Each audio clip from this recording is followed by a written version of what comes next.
I tried to form a plan as we approached the city, but in truth I was not sure at all how to proceed. There was no avoiding these filthy little monsters. We were riding towards a battle, and it was little different from the morning on which I'd gone out to kill the wolves, counting upon my rage and my will to carry me through. We had scarcely entered the scattered farmhouses of Montmartre when we heard, for a split second, their faint murmuring. Noxious as a vapor it seemed, Gabrielle and I knew we had to drink at once, in order to be prepared for them. We stopped at one of the small farms, crept through the orchard to the back door, and found inside the man and wife, dozing at an empty hearth. When it was finished, we came out of the house together and into the little kitchen garden, where we stood still for a moment, looking at the pearl-gray sky. No sound of others, only the stillness, the clarity of the fresh blood, and the threat of rain as the clouds gathered overhead. I turned and silently bid the gelding to come to me. And gathering the reins, I turned to Gabrielle. I see no other way but to go into Paris, I told her, to face these little beasts head on. And until they show themselves and start the war all over again, there are things that I must do. I have to think about Nicky. I have to talk to Roger. This isn't the time for that mortal nonsense, she said. The dirt of the church sepulchre still clung to the cloth of her coat, and to her blonde hair, and she looked like an angel dragged in the dust. I won't have them come between me and what I mean to do, I said. She took a deep breath. Do you want to lead these creatures to your beloved Monsieur Roger? She asked.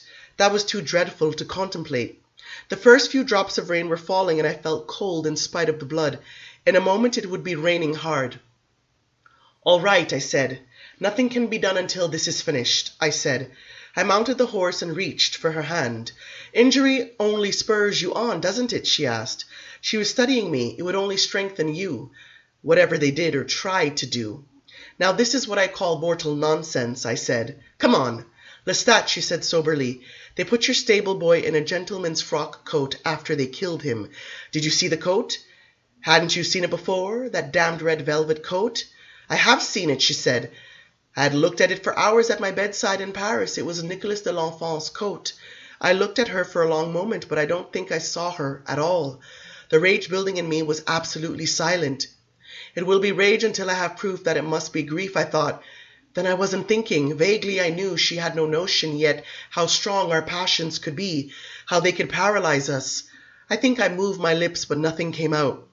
I don't think they've killed him, Lestat, she said. Again I tried to speak. I wanted to ask, why do you say that? But I couldn't. I was staring forward into the orchard. I think he is alive, she said, and that he is their prisoner. Otherwise they would have left his body there and never bothered with that stable boy. Perhaps not. I had to force my mouth to form the words. The coat was a message. I couldn't stand this any longer. I'm going after them, I said. Do you want to return to the tower? If I fail at this. I have no intention of leaving you, she said. The rain was falling in earnest by the time we reached the Boulevard du Temple, and the wet paving stones magnified 1,000 lamps. My thoughts had hardened into strategies that were more instinct than reason, and I was as ready for a fight as I have ever been. But we had to find out where we stood. How many of them were there? And what did they really want? Was it to capture and destroy us, or to frighten us and drive us off? I had to quell my rage. I had to remember they were childish, superstitious, conceivably easy to scatter or scare. As soon as we reached the high ancient tenements near Notre Dame, I heard them near us, the vibration coming as in a silver flash and vanishing as quickly again. Gabrielle drew herself up, and I felt her left hand on my wrist. I saw her right hand on the hilt of her sword. We had entered a crooked alleyway that turned blindly in the dark in front of us. The iron clatter of the horse's shoes shattering the silence, and I struggled not to be unnerved by the sound itself. It seemed we saw them at the same moment. Gabrielle pressed back against me, and I swallowed the gasp that would have given an impression of fear. High above us on either side of the narrow thoroughfare were their white faces just over the eaves of the tenements, a faint gleam against the lowering sky and the soundless drifts of silver rain. I drove the horse forward in a rush of scraping and clattering. Above, they shrieked like rats over the roof. Their voices rose in a faint howling mortals could never have heard. Gabrielle stifled a little cry as we saw their white arms and legs descending the walls ahead of us, and behind I heard the soft thud of their feet on the stones.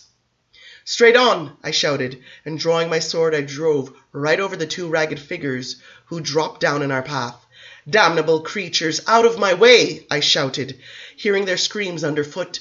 I glimpsed anguished faces for a moment. Those above vanished, and those behind us seemed to weaken, and we bore ahead, putting yards between us and our pursuers as we came into the deserted Place de Grève. But they were regathering on the edges of the square, and this time I was hearing their distinct thoughts, one of them demanding what power was it we had, and why should they be frightened, and another insisting that they close in. Some force surely came from Gabrielle at that moment, because I could see them visibly fall back when she threw her glance in their direction and tightened her grip on the sword. "Stop! Stand them off!" she said under her breath. "They're terrified." Then I heard her curse, because flying towards us out of the shadows of the Hôtel Dieu, there came at least 6 more of the little demons, their thin white limbs barely swathed in rags, their hair flying, those dreadful wails coming out of their mouths. They were rallying the others. The malice that surrounded us was gaining force. The horse reared and almost threw us. They were commanding it to halt, as surely as I commanded it to go on. I grabbed Gabrielle about the waist, leapt off the horse, and ran top speed to the doors of Notre Dame. A horrid, derisive babble rose silently in my ears, wails and cries and threats. "You dare not! You dare not!" Malice like the heat of a blast furnace opened upon us as their feet came, thumping and splashing around us, and I felt their hands struggling to grab hold of my sword and my coat. But I was certain of what would happen when we reached the church. I gave it one final spurt, heaving Gabrielle ahead of me, so that together we slid through the doors across the threshold of the cathedral and landed sprawling within on the stones. Screams, dreadful dry screams curling upwards, and then an upheaval, as if the entire mob had been scattered by a cannon blast. I scrambled to my feet, laughing out loud at them, but I was not waiting so near the door to hear more.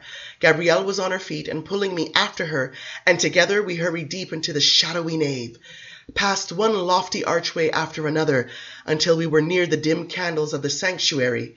And then, seeking a dark and empty corner by a side altar, we sank down together on our knees. "Just like those damned wolves," I said, "a bloody ambush." "Shh! Be quiet a moment," Gabrielle said as she clung to me, "or my immortal heart will burst."